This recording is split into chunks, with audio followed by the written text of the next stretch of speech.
नाज़रीन आदाब, हालात हाजरा का प्रोग्राम अक्स कश्मीर लेकर हम हाजिर हैं। मैं हूं उल्फत आरा। सबसे पहले नजर सुर्खियों पर। मरकजी वजीर किरण रिजिजू की श्रीनगर में प्रेस कॉन्फ्रेंस, मरकजी बजट और दूसरे मुद्दों पर की बात। कुपवाड़ा में फौज और पुलिस का मुश्तरका तलाशी ऑपरेशन, असलहा व गोला बारूद बरामद।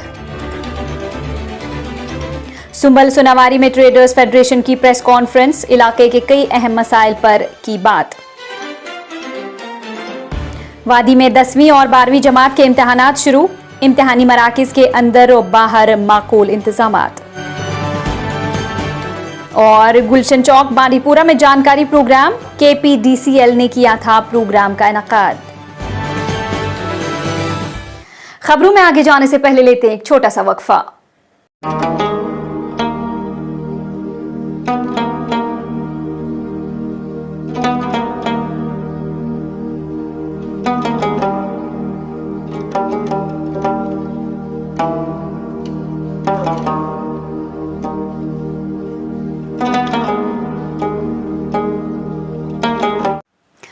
और अब पेश है खबरों की तफसील।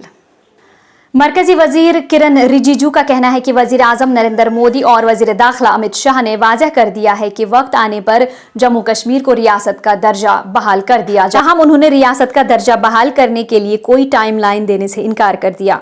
श्रीनगर में मीडिया से बात करते हुए उनका कहना था कि वजीर आजम और वजीर दाखिला ने माजी में वाज़ेह इशारे दिए थे कि वक्त के साथ साथ रियासत की हैसियत बहाल की जाएगी और इख्तियारात और कामों की वाज़ेह हदबंदी की जाएगी। रिजिजू का मजीद कहना था कि उनका कश्मीर का दौरा सिर्फ मरकजी बजट तक ही महदूद था। सबसे पहले तो जो बजटरी एलोकेशन है वो आपका स्टेट, अभी यूनियन टेरिटरी है, ये एलोकेशन उस हिसाब से है। फाइनेंस मिनिस्टर ने बहुत क्लियरली बताया कि जो आपका खर्चा करने का कैपेसिटी है वो पैसा अवेलेबल कर रहे हैं, उसके अलावा आपको जो भी जरूरत है वो पूरा किया जाएगा, क्योंकि पैसे तो आपको खर्चा करना है, खर्चा करने के लिए आपके पास कैपेसिटी चाहिए। तो जम्मू कश्मीर में जो सेंट्रल स्कीम्स ऑनगोइंग है उसका तो आपको हिसाब नहीं, इसमें ये तो आपको स्टेट को एलोकेट किया गया है। जो सेंट्रल स्कीम्स है और ऑनगोइंग स्कीम्स जो चलते हैं, वेलफेयर स्कीम्स और इंफ्रास्ट्रक्चर, उसको हिसाब करेगा तो लाखों में जाएगा, लाखों करोड़ में जाएगा। लेकिन जो आपको एलोकेट जो किया गया है वो इस हिसाब से कि आपने पिछले फाइनेंशियल ईयर में कितना खर्च आपने किए हैं और उस खर्चा करने का कैपेसिटी को देखते हुए आपको बजटरी एलोकेशन किया जाता है। मैं बजट के लिए एक अपडेट देने आया हूँ। वैसे आप लोगों को मालूम है statehood is related to the budget. नहीं, बिकॉज अभी मैं आपको टाइमलाइन बताऊंगा स्टेटहुड का। ये सब तो क्या है ना, ये पूरा हेडलाइन। फौज ने शुमाली कश्मीर के जिला कुपवाड़ा में तलाशी ऑपरेशन के दौरान असलहा और गोला बारूद बरामद किया है। फौज के एक तर्जुमान ने एक्स पर एक पोस्ट में कहा कि मखसूस इंटेलिजेंस इनपुट्स पर कार्रवाई करते हुए फौज और जम्मू कश्मीर पुलिस ने बांडी मोहल्ला कुपवाड़ा में एक मुश्तरका तलाशी ऑपरेशन शुरू किया, जिस दौरान कुछ असलहा और गोला बारूद बरामद कर लिया गया। ट्रेडर्स फेडरेशन सुंबल के सदर और सुनावारी सिटीजन्स काउंसिल के चेयरमैन नज़ीर अहमद ऋषि ने आज सुंबल सुनावारी में एक मुश्तरका प्रेस कॉन्फ्रेंस की ताकि इलाके में दरपेश कई अहम अवामी मसाइल को उजागर किया जा सके। प्रेस कॉन्फ्रेंस के दौरान सुंबल कम्युनिटी हेल्थ सेंटर में डॉक्टरों की शदीद कमी का एक अहम मसला उठाया गया। ऋषि ने कहा कि हाल ही में दर्जन के करीब डॉक्टरों का तबादला किया गया था, लेकिन अभी तक उनकी जगहों पर तकर्री नहीं की गई है, जिसके नतीजे में लोगों को बेशुमार मुश्किलात का सामना है और वो इलाज के लिए लंबा फासला तय करने पर मजबूर हैं। पहला मुद्दा हमारा जो हॉस्पिटल का है, आपने रिसेंटली देखा कल भी एक नेग्लिजेंस हो गई जिसकी वजह से एक अमवात हो गई। इससे पहले भी बहुत सारे अमवात हो गए हैं जो कि मेडिकल नेग्लिजेंस की वजह से हो गई है। हम बार बार जो हमारे कंसर्न्स है या जो हमारी हुकूमत है उनसे मौदबाना अपील करते आ रहे हैं कि हमारे यहाँ पे डॉक्टर्स की बड़ी डिफिशिएंसी रहती है। हमारे यहाँ से तकरीबन सुंबल डिवीजन से 10-15 डॉक्टर्स उठाए गए और जिनके रिप्लेसमेंट में हमें डॉक्टर्स नहीं दिए गए। देखा जाए तो जो पेरेंट्स होते हैं वो अपने छोटे बच्चों के लिए बड़े परेशान रहते हैं, क्योंकि हमारे पास यहाँ पे पीरियडिशन नहीं है। पीरियडिशन जो हमारे पास थी उसे शिफ्ट किया गया और उसके रिप्लेसमेंट में कुछ नहीं मिला। ऑर्थोपेडिशन हमारे यहाँ से शिफ्ट किया गया और उसके रिप्लेसमेंट में हमें सर्जन जो है वो शिफ्ट किए गए, उसके रिप्लेसमेंट में कुछ नहीं मिला।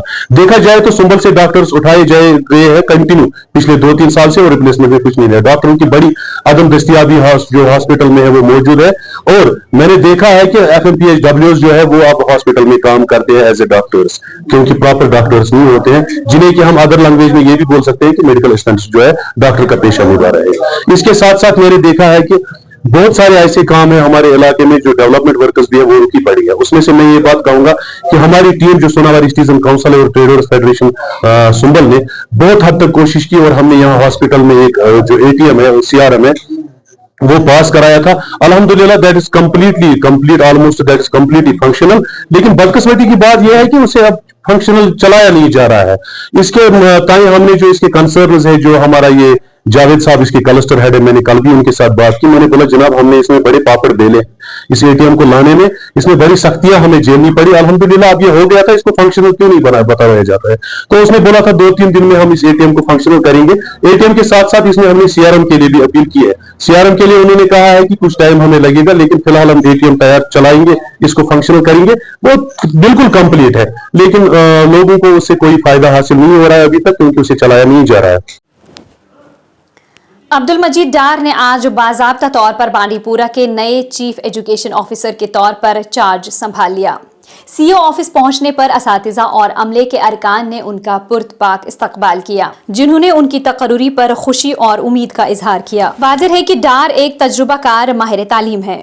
इससे कबल district institute of education and training Bandipora के प्रिंसिपल के तौर पर खिदमात अंजाम दे चुके हैं। डाइट में उनके दौर को सुनहरी दौर के तौर पर याद किया जाता है, जिसमें असातिज़ा के तरबियती प्रोग्रामों और तालीमी इक़दामात में नुमायां बेहतरी आई है। CEO ऑफिस के असातिज़ा और अमले ने उनकी माजी की शराकतों पर रोशनी डाली। इस बात पर जोर दिया कि उनकी क़यादत ने ज़िला के तालीमी शोबे में मुस्बत तब्दीलियां लाई हैं। इस मौके पर खिताब करते हुए अब्दुल मजीद डार ने पुरतपाक इस्तकबाल पर इजहार तशक्कुर किया और बांडीपुरा में तालीमी निज़ाम को मजबूत बनाने के अपने अज़्म का इआदा किया। उन्होंने ज़िला में तालीमी मेयार को बढ़ाने के लिए असातिज़ा, इंतज़ामिया और कम्युनिटी के दरमियान मुश्तरका कोशिशों की अहमियत पर जोर दिया। वादी में आज 10वीं और 12वीं जमात के तलबा ने अपने बोर्ड के इम्तहानात में शिरकत की। इम्तहानात को लेकर हुकाम ने इन इम्तहानात को साफ और शफाफ तरीके पर मुनक़िद करने के लिए पहले ही तमाम इंतजामात मुकम्मल कर लिए हैं। बोर्ड हुकाम का मजीद कहना था कि किसी भी बेज़ाब्तगी को रोकने के लिए पूरे इम्तहानी अमल की निगरानी की जा रही है, ताकि मुनसिफाना और शफाफ इम्तहानात को यकीनी बनाया जा सके। वालिदैन और असातिज़ा ने तैयारियों पर एतमाद का इजहार करते हुए तलबा के मुस्बत नताइज की उम्मीद जाहिर की। मेरा नाम एहसान भाटिया, मेरा बायोलॉजी का पेपर था आज। तो कैसा पेपर हुआ? पेपर वाज फाइन, टफ भी नहीं था, लेंथी भी नहीं था। अब जिसको नहीं आएगा वो तो कहेगा टफ है, जिसको आएगा वो करेगा ऑन टाइम। कोई कह रहा था लेंथी है but he will be a slow writer and all. तो जो आपने प्रिपरेशन की थी क्या वो रंग लाई आज? द थिंग इज जो बोर्ड वालों ने सिलेबस दिया था उसी में से आया है। जिसने वो किया होगा उसको वो आएगा, जिसने नहीं किया होगा वो बोलेगा आउट ऑफ सिलेबस है। मैंने किया था एज पर बोर्ड सिलेबस, तो आया वही same was, question paper was same. तो आपको लगता है कि मार्च सेशन बेस्ट है compare to November session? I can't comment on that, क्योंकि अब अपना अपना ओपिनियन होता है। कोई कहेगा मार्च सेशन अच्छा है, कोई कहेगा नहीं। वैसे भी ये मेरा लास्ट साल है, this is my last year, तो मेरे पे कोई फ़र्क नहीं पड़ेगा। मेरे पास आई गेस 2 मार्च सेशन दिए मैंने, इन 3 I don't remember, 3 March session 2 March session दिए मैंने, तो I don't have any opinion on this. मुश्किलात का सामना नहीं हुआ क्योंकि प्रिपरेशन बहुत टाइम मिला था जो नवंबर सेशन से एज कम्पेरेटिव। लेकिन अगर हम 11-12 की बात करेंगे तो उनको एंट्रेंस की वजह से प्रॉब्लम होती है क्योंकि उसमें टाइम कम आता है।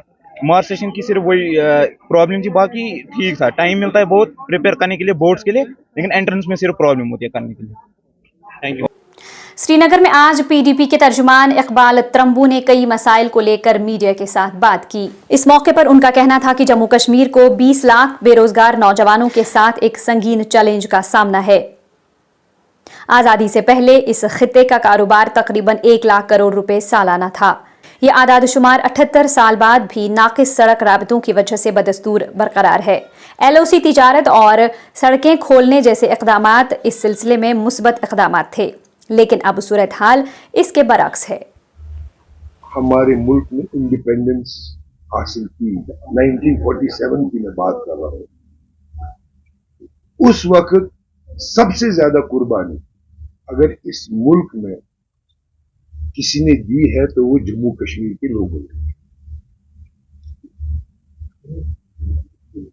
एक सर्वे हुआ था कि 1947 से पहले जो ट्रेड जम्मू कश्मीर का था, रूट्स बहुत थे, आपको याद है, यहां से भी रूट था, सलामाबाद से रूट था, सिल्क रूट होता था, ये अपना जो हमारा रोड है ये भी एक रूट था, तो बहुत ज्यादा कनेक्टिविटी थी जम्मू कश्मीर। जितना बिजनेस हम 1947 से पहले करते थे, आज 78 इयर्स गुजरने के बाद भी आज हम उतना ही बिजनेस करते हैं। उस सर्वे में कमोडिटीज का वैल्यू आज के रेट से निकाल कर 1 लाख करोड़ का बिजनेस बताया गया है। 1 लाख करोड़। आज भी हम इतना ही बिजनेस करते हैं डिस्पाइट द फैक्ट कि 78 साल गुजर गए। इसकी वजह क्या है? इसकी वजह है कनेक्टिविटी, क्योंकि हमारा एक बॉर्डर स्टेट है और हमारा कनेक्शन जो है सिर्फ एक ही है, वो हुआ ये रोड, जिसकी हालत आपको पता है। पिछले इतने सालों में आपको मालूम है कि इस रोड की क्या हालत रही है और इसकी वजह से जम्मू कश्मीर को कितना नुकसान हुआ। एक ये नुकसान।